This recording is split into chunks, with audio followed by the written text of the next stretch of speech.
Founded by a railway company, named after an Oklahoman war hero, and a Dust Bowl survivor, this is Cashion, Oklahoma. If you need help, there'll always be somebody there. My church had one of those. This is one of the best burgers I've ever had, man. How has this town survived so long? And what do the people of Cashion believe in? Once we get our board fixed and we get some people on our board who really see the growth, then we can start annexing in housing developments and different things. Even though we will talk local politics, we also want to show off the history and especially the culture of this town, one that was so kind to us. So join us on our third expedition across Oklahoma. Sit back and relax. Welcome to Cashion. All right, everybody, this is our video for Cashion. We got Brady, he's going to be the cameraman mostly, and we got Harrison. Whoa. Let's see if he's brave enough to interview or not. So what makes this town special? It's quite small and only has around 850 people, and it's located just 20 minutes away from OKC, which makes it actually a bedroom community, as in most of its residents work in the big city and only come home for rest. Now, that's not particularly special, but maybe it's about how the town survived two major declines and is currently in a boom. Now that, my friend, is something special. Our expedition began at Alleyway Coffee Company, a new shop in town and a very friendly one. Alright, so the nice people at Alleyway gave us a few free drinks. We already got some of our own, but this one is the Alleyway. The Alleyway. It's very, very good. They gave us to us for free. This Alleyway and the Pink Pony. The Alleyway's very good. And is the Pink Pony good? It's got such a fruity flavor without feeling too sweet, because a lot of the times fruit feels so sweet, especially when it's the flavor, but this is just... In the cafe, we were able to interview Lainey, a non-local, and the shopkeeper Trisha, who moved here for the environment. What made you decide to get into this business? I needed a change. I was a nurse previously, and I just kind of wanted a change, and then I wanted to have a business in the local community that my kids were going to school in and we were living in, so I wanted to be a part of the small town community. Is there anything that you like to do around here? I go to the gym with my family across the street. Yeah. It's pretty good. I don't know. That's about it. I just go to the gym and go to my parents' house. That's it. I think that the small town does a good job of supporting the small town businesses here. I think that they do a fantastic job of supporting each other, and we all try to support the small businesses because that is what's going to make our community grow. I did learn that Cashion was growing quite a bit recently. Yes, is this true? It is. It is. I refer to them as additions, like Del Norte, and we have Magnolia Estates. I heard that they're adding some more out there. We just bought land in an addition. I don't know what it's called, but so they're extending out there too. It was a very nice business. We had a great time, and we just want to thank the people at Alleyway Coffee Company. So Pretty incredible. Yeah, they were so nice. Definitely, if you're gonna swing by the area of Cashion and you want some coffee or even like some soda or food, they have food too. Stop by Alleyway. Yep. Now that we've seen a seemingly healthy and growing town, let us jump back to the town's early beginnings and how it came close to the brink of death twice. Cashion originally started as a town known as Downs, but after two different railway lines from the Rock Island Railway and Santa Fe Railway merged not too far away, the residents packed up and founded a new town called Cashion. Cashion's name comes from Roy Cashion, a man who held deep beliefs about Cuban independence from Spain and was even a part of Teddy Roosevelt's Rough Riders. He would be the first Oklahoman to die abroad at war in the country he so hoped to free, Cuba. In the years afterward, Cashion would grow steadily and even boomed in the 1910s due to large oil discoveries in the region, known as the Cashion Pool. All this came to a halt though in the 1920s. You see, due to drought and poor land management, the western half of Oklahoma became what is known as the Dust Bowl, where large communities became engulfed in massive dust storms, which led to a mass exodus from that part of the state to places like California or the eastern part of the state. A total of 8 neighboring towns perished in this event. Cashion became known as the town too tough to die and was barely able to survive the crisis. After that, Cashion declined even more as many of the local railways stopped operating, leading to the population to an all-time low of 182. This decline was only reversed by a resurgent economy in the 1960s, which led to migration, raising the population once again.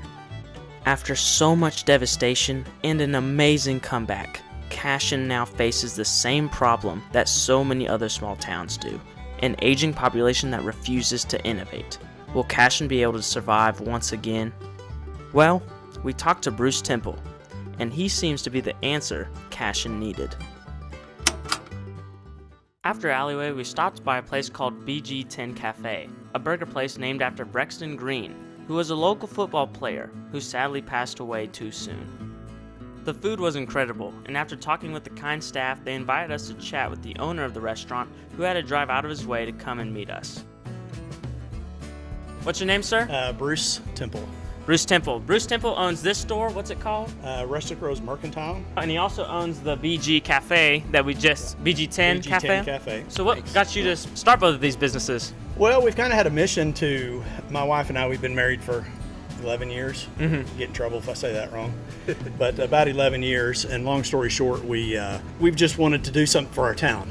Yeah. So we kind of came in and bought some of the buildings and bought some of the lots. And this was our first, we have a wedding venue outside of town called the Rustic Rose Venue. So long story short, we wanted to do something downtown and kind of bring people back to downtown. I've lived here about 30 years. Oh, you have? Where'd you live beforehand? Oklahoma City. Oh, okay. So where in Oklahoma City? Over off of 18th and Portland, down by the fairgrounds. Oh, yeah. He doesn't live that far away. Yeah. What made you want to move to Cashion? So I mainly wanted to get my kids into a smaller school system, just because I feel like smaller schools are better for kids. Especially compared to like inner city OKC. Yes. Yeah. Yes. The And that's- OKC just gets so bloated, you know? Yes, and that's where I went. I went to Northwest Classen, so I kind of know that big, giant school system and what it's all about. From what I've heard, Cashion is one of the fastest growing cities in Oklahoma. Yeah, I was doing some research on it, and I think it's because, I don't know, OKC's kind of expanding north, Yep. or a lot of people there. Yeah. Do you like that growth? Obviously, it probably helps your business. I kind of like the small town, but the deal with our small town is we've got about 1,000 people inside the city limits, Yeah. and about 6,000 people outside the city limits. Yeah. Because there's so many new housing additions going up, it's just crazy. But there's not much infrastructure as far as businesses. We're getting a few new ones finally, but for 40 or 50 years there was nothing in our town, and that's kind of why we took it on as a mission to rebuild our downtown. When did you start this place? Well, which one did you start first? So we started this first. So our whole goal is to build a steak restaurant. And, A steak? And we bought the lots across the street, and we've got plans for a 15,000 square foot steak restaurant. So you basically own like most of the businesses around here, would you Well, say? Or like we own two of the businesses, and, Yeah. and we have buildings. And our goal is not to own the whole town. Yeah. Our vision is to start, and get other people on board, and make people say, "Wow, that's an amazing little town. Let's be Yeah. a part of that." Yeah. And that's the whole vision for the rodeo. We're building a rodeo down the street called Billy at Bauer Rodeo Arena. It's kind of going slow right now because the heat and everything, but we're slowly building it. We're getting there. Well, I was gonna say, I think it's really great to you're kind of pioneering a revival, and you and other people too, but Yeah. with the businesses. Yeah. I feel like a lot of things that Americans are lacking is a sense of community. You Yes. know, I mean, Totally agree. living in the city, I feel like I never really had a community. I don't even know most of my neighbors. Sure. I didn't feel involved. So I think it's really cool going to these small towns and everyone knows each other, and Yeah. there's a sense of community. Do you ever host community events? We do. You do? We What do. are they? Well, we have, we just had the 4th of July event down here. We started a chamber of commerce, which Okay. is the first chamber that Cashion's ever had. So wow. we've kind of unite some of the businesses together.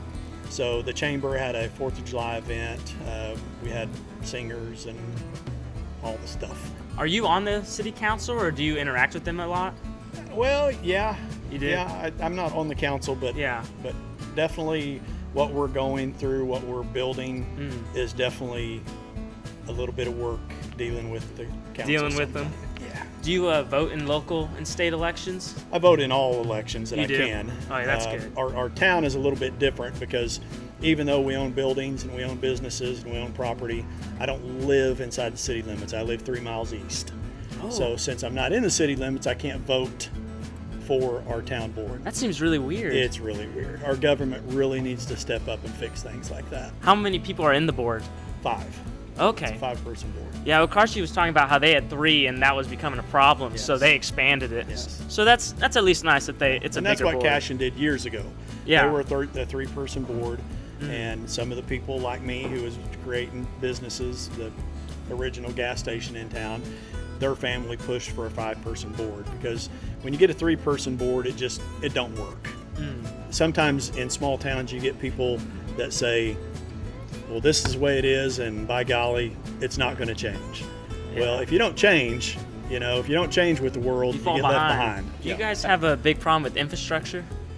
As far as like pipelines and stuff like that? Yes. You do? As far as our sewer systems and stuff like that, yes. Okay. And that's part of. We just hired a grant writer, and that'll be a big part of helping fix our sewer lines, our water lines, stuff like that. Back to the steak restaurant. Yeah. The honest vision of that whole thing was for us to work with troubled kids. We'd been working with Guthrie Job Corps. Are you familiar with Guthrie Job Corps? What is that? So Guthrie Job Corps is in Guthrie, and Job Corps is known all over the United States. And long story short, it's a place for troubled kids to go. And not kids that's been in jail, but kids that just had trouble. Trouble with their parents, trouble with family, trouble with school, whatever. And they just don't feel like they fit in. So we worked with them for quite a while, and that's who was supposed to come here and work. But it's just kids that need a break, and long story short, I've never been a good kid, unfortunately. I was raised in Oklahoma City and in a bad area when I was growing up. And when I was 18, I got in trouble and I got put in jail. And I had a guy reach out to me and get me out of jail. And he told me, he said, I'm going to bail you out of jail, but you have to work for me for 2 years. And I said, done. So he paid all my fines and all my trouble, and I worked for him for 2 years, and I wound up working for him for 22 years. So I feel like I need to give something back. Yeah. I want to give something back. So that's where the Guthrie Job Corps came in. But unfortunately, whatever your political views are, Trump shut them down a year ago. The Guthrie Job Corps? All the Job Corps in the United States. Oh. So, unfortunately, all them kids, and I'm going to guess there's probably 300 or 400 kids in that system. Yeah. Because in the Guthrie Job Corps, they help kids get a skill, and they teach them heat and air, they teach them plumbing, culinary, and through their culinary program, that's who we wanted to work at our steak restaurant, and that may be still possible, because somehow they got the Job Corps open back up, and I don't know what the whole story about that is, but they're not staffed enough to work at the burger shop. They can't handle that right now, but hopefully someday, when we get the steak restaurant, we'll be able to work with them there. And our vision for that is to work with the kids for a year, put them through a system, teach them how to live on their own, teach them how to run a bank account, how to take care of their own bills, just everyday life, stuff that they don't learn in everyday life. With our interview over, we explored the town a bit more and talked with the locals. All were very kind and helped us fill in the history of their small town. We had an amazing time here, and overall we learned once again that all Americans, either Republican or Democrat, young or old, can use democracy and community to build a better America. Now, if you're from Oklahoma, please reach out to us through our email, AquilOutreach@gmail.com.